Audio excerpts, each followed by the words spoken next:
La lumière, source de vie sur notre planète, intrigue et fascine l'humanité. Les phénomènes qui y sont liés, de l'arc-en-ciel au mirage, nous ont toujours émerveillés.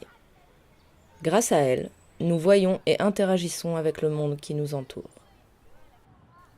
L'optique, ou l'étude de la propagation de la lumière, a permis de développer des instruments pour étudier l'univers, de l'infiniment grand à l'infiniment petit.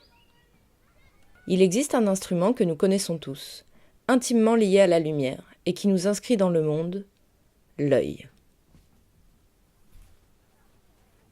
Parmi tous les éléments d'optique existants, la lentille crée une image à partir d'un objet. Une lentille convergente focalise la lumière en un point. En fonction des propriétés de la lentille et des différentes distances mises en jeu, l'image sera plus ou moins grande ou plus ou moins nette. Pour modéliser un œil, il faut au minimum 3 éléments. Le cristallin, une lentille convergente dont les propriétés peuvent être contrôlées par les muscles de l'œil. La pupille, servant de diaphragme, comme à l'entrée d'une chambre noire ou d'une caméra. Et la rétine, sur laquelle l'image est finalement formée au fond de l'œil.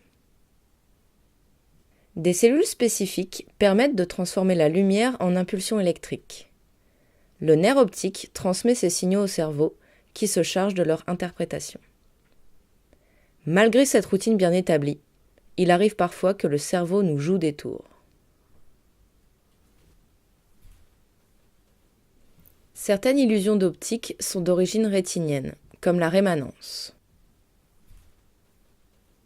D'autres illusions interviennent lors du traitement de l'information visuelle dans le cerveau.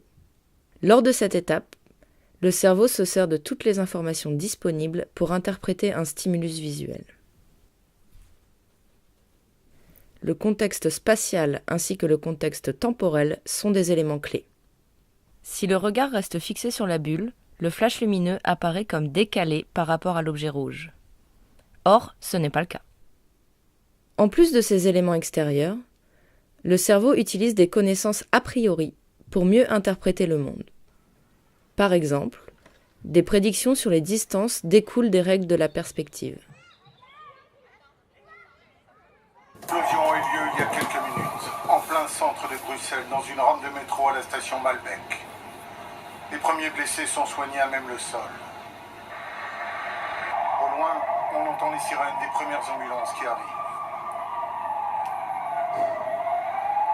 Les policiers bloquent la circulation en urgence.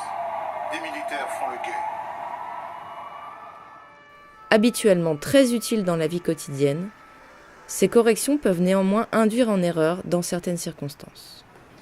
Pourquoi ces mécanismes d'interprétation se sont-ils développés ? Le cerveau fait face à un flot constant d'informations sensorielles.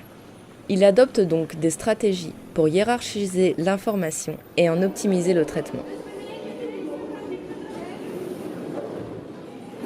Merci de nous signaler tout colis ou bagage qui vous paraîtrait suspect. Merci pour votre vigilance.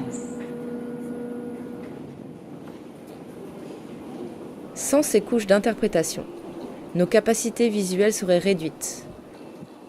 Par 33 degrés dehors, l'homme porte un long et lourd manteau.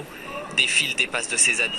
Toutes les forces de l'ordre sont mobilisées, les pompiers, la police, les unités spéciales d'intervention, même le service de déminage est là. Finalement, au bout de 5 heures d'intervention, l'homme est interpellé par les unités spéciales. C'est une fausse alerte.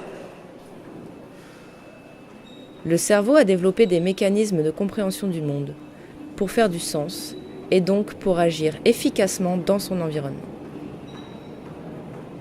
Si ces mécanismes d'interprétation ont prouvé leur efficacité au cours de l'évolution, l'illusion témoigne des dysfonctionnements dans notre perception du monde.